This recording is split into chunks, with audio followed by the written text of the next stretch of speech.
Shalom, shalom, bien-aimés dans les Seigneurs. Soyez bénis ce soir.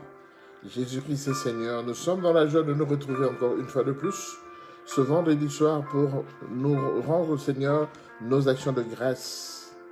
C'est une reconnaissance qui nous a gardés, qui nous a protégés durant toute la semaine. Et pour cela, avant de commencer notre live, nous voulons prier. Tendre Père, nous bénissons ton nom, toi le Dieu Tout-Puissant. Merci pour ta présence au milieu de nous. Merci parce que ta main est toujours puissante pour nous garder et pour nous protéger. Nous te bénissons pour ton amour, pour cette marque de confiance que tu as mis en nous, Seigneur. Tu nous as protégés durant toute la semaine. Et la moindre des choses qu'on peut faire, Seigneur, c'est te dire merci. Merci pour ton amour. Merci pour cette grâce que tu nous as accordée, Seigneur. Nous voulons que toutes choses soient sous ta haute autorité, Seigneur. Manifeste-toi pendant ce live du début jusqu'à la fin. Donne-nous la vie, donne-nous la paix, Seigneur. Assiste-nous, Père. Que ton sang précieux nous rende invisibles aux yeux et aux attaques de l'ennemi, Père de gloire. Nous te bénissons parce que tu es l'alpha et l'oméga. Nous te rendons gloire et grâce dans le nom de Jésus. Nous t'avons ainsi prié. Amen. Amen, amen, bien-aimés dans le Seigneur. Nous sommes dans la joie de passer ce moment ensemble avec vous. Tout à l'heure, pendant que je faisais la prière, j'ai dû prononcer, c'est vraiment le Saint-Esprit, j'ai dû prononcer le titre de notre live de ce soir, qui s'intitule Alpha et Oméga. Alpha et Oméga. Pourquoi Alpha et Oméga? La Bible nous dit dans le livre de Apocalypse, chapitre 22, Apocalypse chapitre 22, oui, et le verset 13. Apocalypse 22, verset 13. La Bible dit ceci. Je suis l'alpha et l'oméga, le premier et le dernier, le commencement et la fin. Je suis l'alpha et l'oméga, le premier et le dernier, le commencement et la fin. Bien-aimés, ce soir, le Seigneur voudrait nous rappeler que lui, il est l'alpha. Il est le premier. Il est le commencement. Alpha, le premier ou le commencement. Il ne se limite pas seulement à l'alpha, mais il est également l'oméga. L'oméga, c'est la fin, le dernier. Il est l'alpha, le premier, le commencement, et il est l'oméga, la fin, le dernier. Donc, Dieu veut nous dire ceci, qu'il commence avec nous la vie et il va la terminer avec nous parce que ce sont ses attributs, ce sont ses qualités. Voilà pourquoi Dieu a besoin de chacun de nous individuellement. Parce que quand Dieu m'a créé, quand Dieu t'a créé, il était lui avec toi. Évidemment, il y avait l'assistance des anges, il y avait le Saint-Esprit qui était là, il y avait Jésus qui était là, mais il était lui et toi. Voilà pourquoi, bien aimé, cette histoire, pour bien la comprendre, nous allons prendre l'exemple de quelqu'un qui a bien vécu dans la vie, qui a bien évolué, que le Seigneur avait fortement béni. Et quand qu'il a évolué plus tard, il s'est rendu compte que la meilleure relation que je peux avoir avec Dieu, c'est d'être avec lui seul à seul. Cette personne, c'est notre patriarche Jacob. Jacob, avant de se faire appeler Israël, il a un jour pris ces deux femmes, ces deux femmes d'abord, ces deux servantes. Nous allons lire dans le livre de Genèse chapitre 32, verset 22. Genèse 32, verset 22.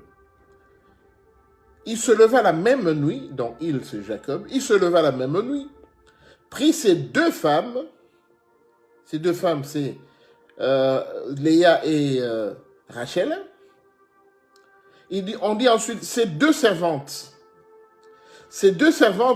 avec qui il a eu des enfants.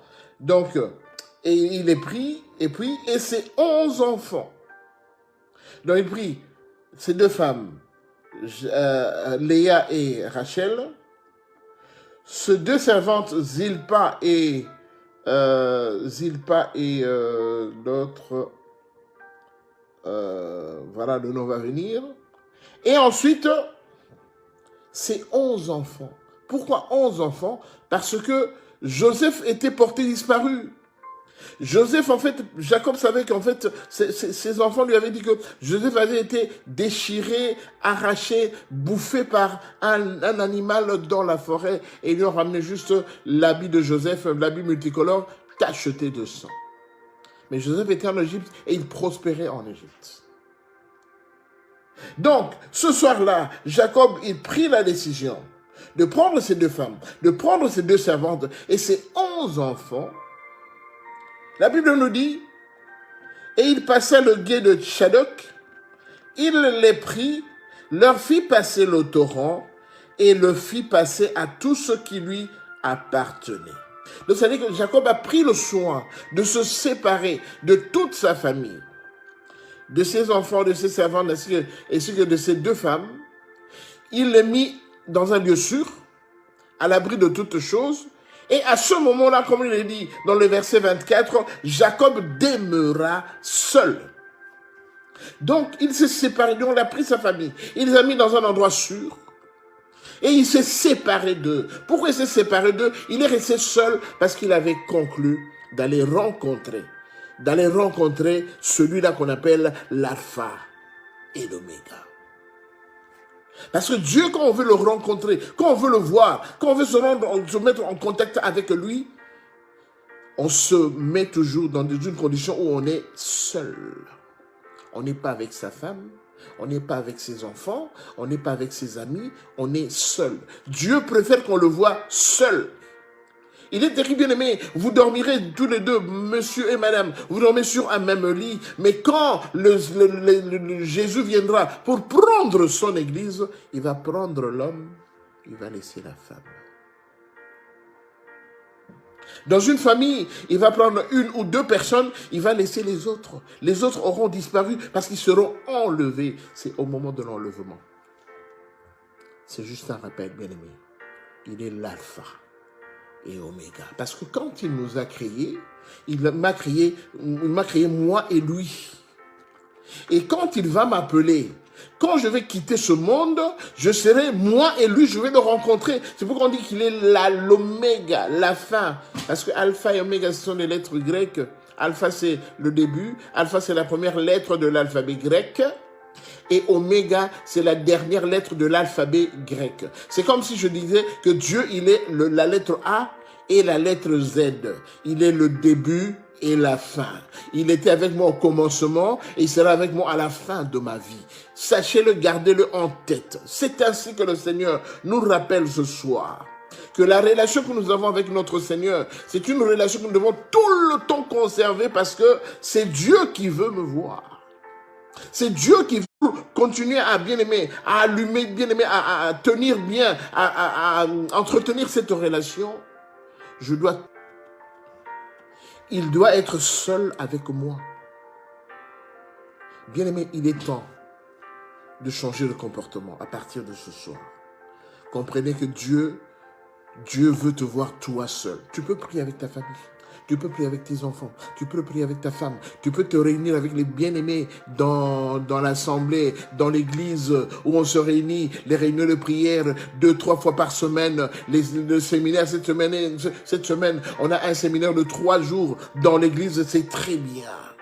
Mais la relation que tu dois entretenir, c'est entre toi et Dieu. Quand bien même vous vous réunissez avec les autres frères et les autres sœurs, parce qu'on dit qu'en fait, quand vous êtes dans une assemblée, quand vous priez ensemble, il y a de ceux-là qui peuvent être fatigués dans la prière. Mais comme la majorité est en train de prier, que la prière monte, dans la grâce de Dieu descend sur tout le monde. Mais la meilleure relation que nous devons avoir, c'est quand je suis seul avec le Seigneur. Quand je prie seul le Seigneur, parce que le Seigneur m'a créé seul, Et le dernier jour, le Seigneur va me voir seul. Il me prendra seul. Il ne me prendra pas avec mon épouse, avec mes enfants. Il me prendra seul. Donc c'était juste un rappel pour que vous compreniez que le moment que nous passons ces derniers temps, il est vraiment temps de multiplier, de nous fortifier dans la prière. Certes, Jacob était riche. Certes, il avait beaucoup de biens. Certes, il avait beaucoup d'argent, mais Jacob a résolu, malgré la richesse qu'il avait, il a résolu d'être seul avec le Seigneur. Bien-aimés, beaucoup de gens dans la Bible, beaucoup de gens, beaucoup de patriarches, beaucoup de gens qu'on connaît dans la Bible, ils ont toujours développé cette relation d'être seul avec le Seigneur. Parce que c'est la relation pour laquelle le Seigneur nous appelle. Vous savez, dans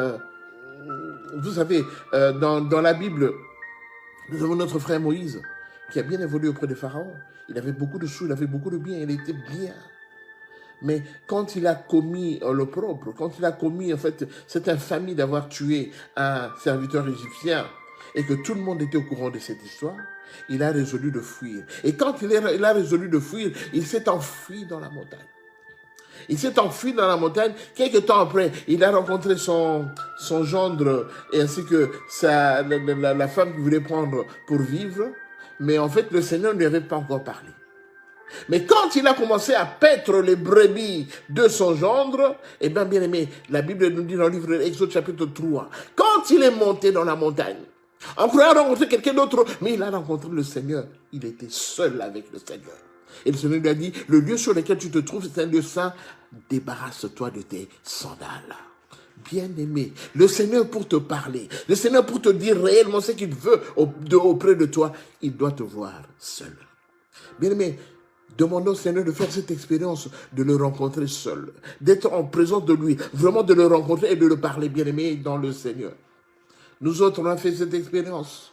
Pendant que j'étais encore en train de galérer, je ne savais pas qu'est-ce qu'il fallait faire, comment évoluer avec le Seigneur. Pendant que je le connaissais déjà, j'ai demandé au Seigneur, je veux te rencontrer. Bien-aimé, un beau jour, j'étais en train de dormir. Après avoir fait ma prière, je dormais. Et à un moment, j'ai senti une personne s'était mise au-dessus de moi. J'essayais de me relever, de quitter le lit, mais c'était impossible. Il était tellement fort, plus fort que moi. Et il m'a dit, pourquoi tu ne veux pas paître mes brebis? Mais c'est pas possible.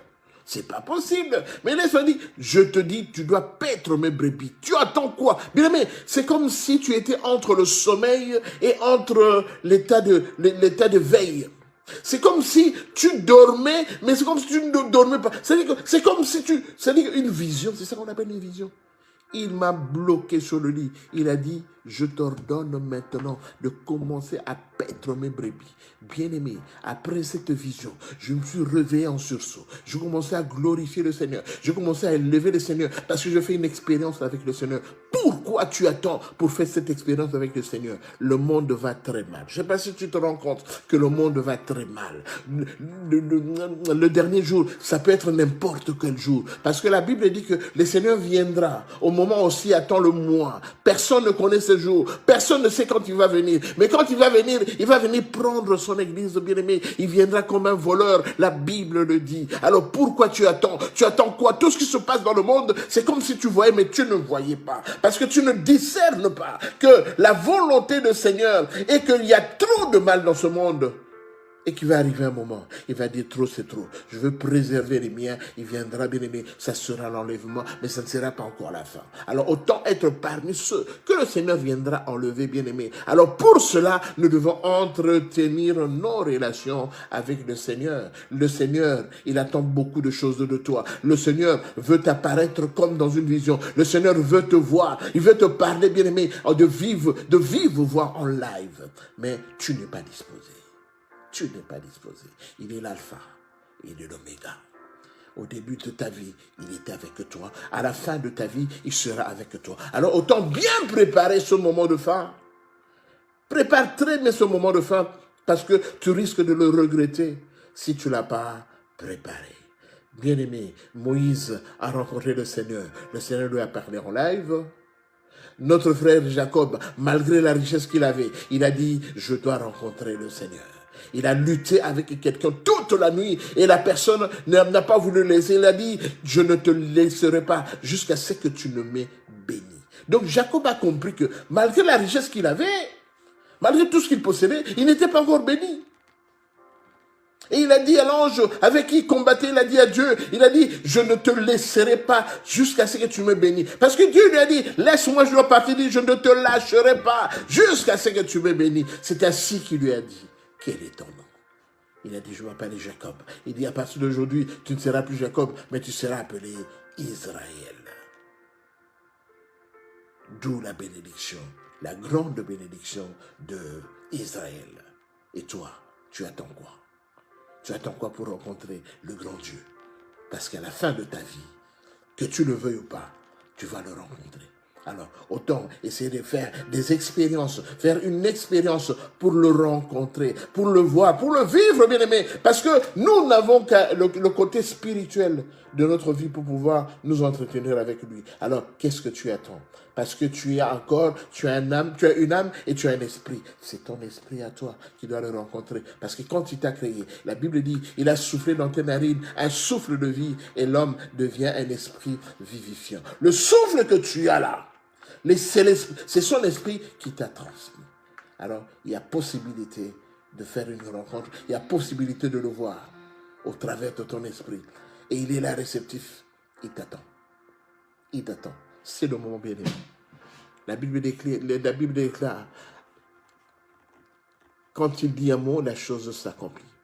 Et il prévient toujours ses enfants. Vous savez, Jérémie était dans une situation inextricable. Jérémie a été mis en prison.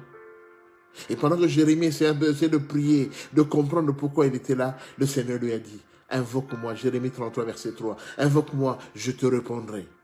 Je t'annoncerai des choses que tu ne connais, de grandes choses que tu ne connais pas. Invoque-moi. Bien-aimé, c'est le temps. Ne te laisse pas berner par tout ce qui se passe tout autour de toi.